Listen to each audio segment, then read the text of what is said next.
আমরা কি আর এরকম ভুল সিদ্ধান্ত নিতে চাই? তৌহিদি জনতা, সময় এসেছে। কে কোন দরবারের, কে কোন দল করেন, কে ইসলামী আন্দোলন, কে চরমরাই, কে খেলাফত, কে জামাত, এগুলো আমাদের বড় কথা নয়। ঐক্য তাদের সাথে হবে যারা ইসলামকে ভালোবাসে, যারা আলেম ওলামাকে ভালোবাসে।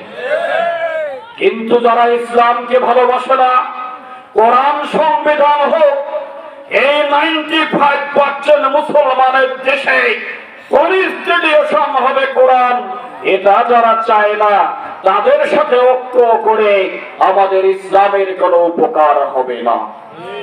আমি কি বোঝাতে পেরেছি? শুধু বন্ধুগণ, যেই মাফিয়া সরকারকে এই 17 বছর থেকে এদেশের সকল দল, শক্তিশালী দলগুলো হটাবার জন্য টেকনাফ থেকে তেতুলিয়া, রূপসা থেকে পাথুরিয়া আন্দোলনের পরে আন্দোলনের সিঁড়ি গড়ে তুলেছিল।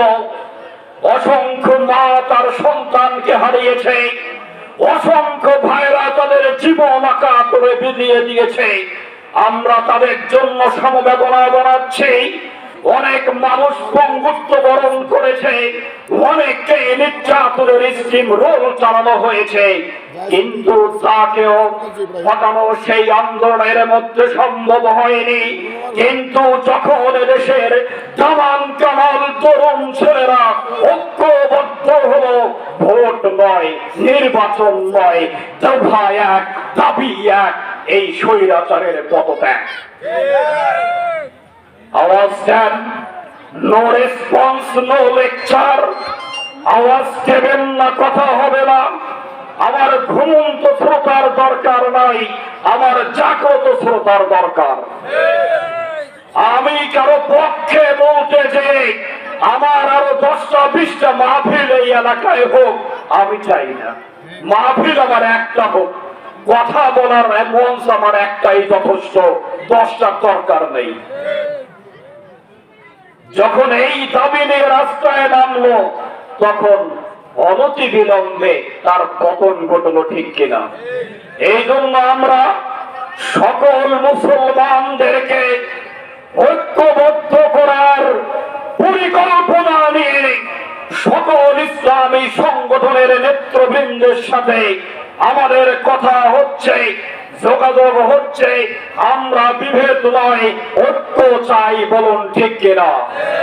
যখন কোন যোগ্য আলেম ওলামা বিপ্লবের ডাক দিবে, গণকের ডাক দিবে, সেই ডাকে কে কওমি, কে আলিয়া, কে জাসদ, চরমনাই, কে খেলাফত, কে জামাত, আমরা এগুলো ভেদাভেদ ভুলে যেভাবে 5ই আগস্টের আগে মানুষ ঐক্যবদ্ধ হয়ে রাজপথে নেমে এসেছিল, আমরা যদি সেই রকম গণঐক্য, গণঅভ্যুত্থান, গণবিপ্লব ঘটাতে পারি, তাহলে ইনশাআল্লাহ এদেশের মাটিতে আমরা একটি ইসলামী সরকার প্রতিষ্ঠা করতে পারবো, বলুন ঠিক কিনা?